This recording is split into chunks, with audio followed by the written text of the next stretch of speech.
We're going to talk about that today. A complex number is a number that can be written in the form A plus BI.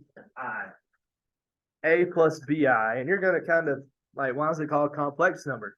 Because it's like a combination of a real number and an imaginary number, kind of like combined together. But we can't actually add them together. So it looks like this. We have our real part. A is the real part. A is the real part. That's just a real number like you're used to seeing, 5, 12, 2.3. And BI is the imaginary part. BI is the imaginary part. So then we just have a whole bunch of examples of imaginary numbers in this first section. So given. Pardon the interruption. All students should be in their rooms at this time. So given 2 plus 5i, what would the real part be? It's not a trick question. It's the part without the I. The real part is just 2. And what is the imaginary part? The imaginary part is 5i. So we talked about imaginary numbers yesterday, but now we have like this real number plus an imaginary number combined, and that gives us complex numbers. So -3 minus 6i. The real part is -3. The imaginary part is -6i. Cool. Cool. About to maybe blow your mind a little bit. All the numbers that you're used to seeing are also complex numbers. So numbers like -8 is also a complex number, believe it or not. We've never called them complex numbers before today, but they are classified as complex numbers. So -8, the real part is -8. What is the imaginary part? There is no imaginary part, really. So we can say that the imaginary part would be 0i. And if we want to write that in A plus BI form, which we wouldn't write it this way typically, but if we wanted to see it, we get the -8 plus 0i. So we can see, hey, A plus BI, B is just 0 in that case. So all the numbers that you're familiar with, B was equal to 0. So complex numbers like our overarching numbers. 7i. 7i, that's an imaginary number by itself, but it does still have a real part. That real part would be 0, and the imaginary part would be 7i. And written in A plus BI form, that would just be 0 plus 7i. But are we going to write it that way? No, we're probably not going to write it that way. We're not going to write the 0. We're just going to write 7i. But you need to know that the real part is 0 in that case. So then we got a couple questions just write in A plus BI form. Anytime we work out a problem with imaginary numbers, with complex numbers, our answer should be in this A plus BI form. The real part should come first. The imaginary part should come second. There's no exponents. We got to make sure our answer when we're doing complex numbers looks like this. If it doesn't look like this, we need to make it look like that. So like -5 plus 7. If we want to write that in A plus BI form, all I really have to do is switch the -5 and the 7, because the real part has to come first. The imaginary part has to come last. So anytime we start adding or multiplying or subtracting, which we're going to do today, we want to make sure our answer is not -5i plus 7, but 7 minus 5i, even though it's really the same thing. All right, what about number 2? 12 minus the square root of -9. 12 minus the square root of -9. We want that to look like A plus BI. Well, we have the A part. We have the A part is 12. What's the square root of -9 if we were to use i's? What would the square root of -9 be?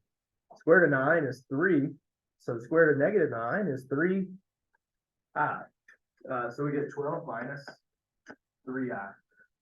So that's where the i's come from. So if you see like 2 plus 5i, where did the 5i come from? That's really just the square root of a negative number sitting in there somewhere. Maybe the square root of -25 in that case. And number 3, what about -4 plus the square root of -81? Well, we know the square root of 81 is 9. So the square root of -81 is just this idea of 9i. And we've written those in standard complex form, a plus bi. A being the real part, bi being the imaginary part. All right, we can also actually add and subtract complex numbers. That's not what I meant to do. But we can also add and subtract complex numbers, which we're going to do next. So we're over here on the top right. And you can treat I just like you would an X, because it does work very similar to how an X would work. We're just going to combine like terms. We're going to add the real parts together, and we're going to add the imaginary parts together. So for number one, I'm going to write this out for your notes. You may not ever write it out like this ever again, which is okay. But the 2 and the 3 will be the real parts. So we can add the 2 and the 3 together. Is it okay for you to just write 5? Yes, it is okay for you to just write 5. Plus, we're going to add the imaginary parts together. So 5i and negative 2i. So 5i plus negative 2i. So we're just combining like terms. If it has an I, you can add it together. If it doesn't have an I, you can add it together. So 2 plus 3 is 5. And 5i plus negative 2i. 5 minus 2 is 3. So 5i minus 2i is 3i. It works just like x's. So if I were to replace that I with an x, you would do it the exact same way. Literally the exact same way. What about subtracting though? We gotta be careful when we subtract, especially when we use parentheses. When we subtract, a lot of mistakes here. We do negative 2 minus 3, and we get negative 5, which is right. But then we do negative 4 to negative 2, which is negative 6, which is not right. So when we subtract, we need to be careful when we subtract, in that you might want to change the subtraction sign to an addition sign. But once I change that subtraction sign to an addition sign, everything in the following parentheses, just the next one, I have to change those signs, because we're really just distributing that negative 1 to everything inside that parenthesis. So the 3 becomes negative, and the 2i actually becomes positive. So just don't make that mistake. It's a very easy mistake to make on a multiple choice test. That will be one of the options for your answer, would be that mistake. So don't make that mistake. Negative 2 and negative 3, we can add those together now, because we are now adding instead of subtracting. That's a lot easier to add. We get negative 5. And then negative 4i plus 2i. So negative 4 plus 2 is negative 2i. And notice my answers are in the form a plus bi, or a minus bi. It's going to be minus if b is negative, and that's okay. All right, you try number 3 if you haven't already. You try number 3. We're subtracting. Adding is pretty easy. Subtracting, we make a mistake sometimes when we subtract.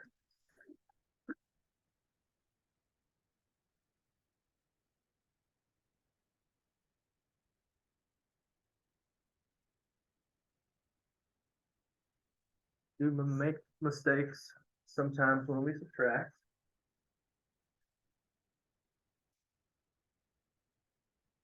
Maybe you remember doing this with x's in algebra 1.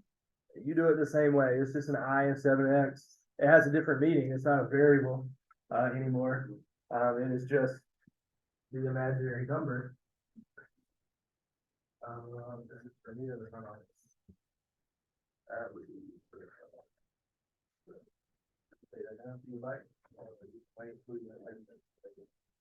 But the front office makes that.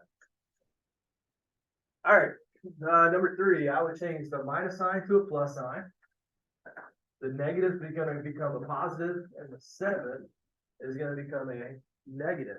And now we just combine like terms. They have the same variable, same exponent if we were doing polynomials. In this case, they don't have an I, so 5 plus 2 does not have an I. We can add that together. And then 3i minus 7i would be negative 4i. So 7 minus 4i. Answers in a plus bi form, which is what we want, because that's just standard notation for a complex number. Any questions so far? Adding, subtracting? What is a complex number? Complex number is just a combination of real and imaginary numbers. And we can also multiply complex numbers. We talked about this briefly yesterday. I squared is equal to -1. I squared is equal to -1. And let's talk about two things right quick. Misconception that you might see. What is x plus x versus what is x times x? X plus x. What does that equal? That equals 2x because we add them together. What is x times x? That's not equal to 2x, by the way. That's equal to x squared. So when we start multiplying I, what is I times I? Not 2i, but I squared. I squared. Is I squared in our standard form? No, standard form is a plus bi. So when I start multiplying, you're going to get an I squared. But we can't leave it I squared because we want our answer to be a plus bi. And nowhere in there is there an I squared. So if we remember that I squared equals -1 from yesterday, we can use that today. And we are going to use that today. So we're going to multiply. How do we multiply? It's really just the distributive property multiple times. You can call it the FOIL method. You can call it the box method. You can call it whatever method you want. And you can use whatever method you want. But it's really just the distributive property over and over and over. I'm assuming most of you probably seen the box method. So I'm going to do the box method first. I'm going to show you the quote unquote FOIL method, which is the same as the box method. And then you pick whichever one you want to use. I don't care which one you use. So if we're going to do the box method, we have a 2 by 2. So we need a 2 by 2 box. We're going to put one of the parentheses on the left. It doesn't matter which one goes on the left. And we're going to put the other parentheses on the top. The other parentheses goes on top. And then what are we really going to do? We're really just going to use the distributive property. We're going to distribute the 2 to the 3 and the -5. 2 times 3, 6. 2 times -5i, -10i. We can multiply the numbers together, just like we're going to treat the I just like an x. And then we're going to distribute the 3i. We're going to distribute the 3i to the 3. 3i times 3 is 9i. 3i times -15 is -15i squared. 3 times -5 is -15. I times I is I squared. We can combine like terms. We can add the -10i and the 9i together. So what do we end up with? We end up with 6. We're going to add these two together.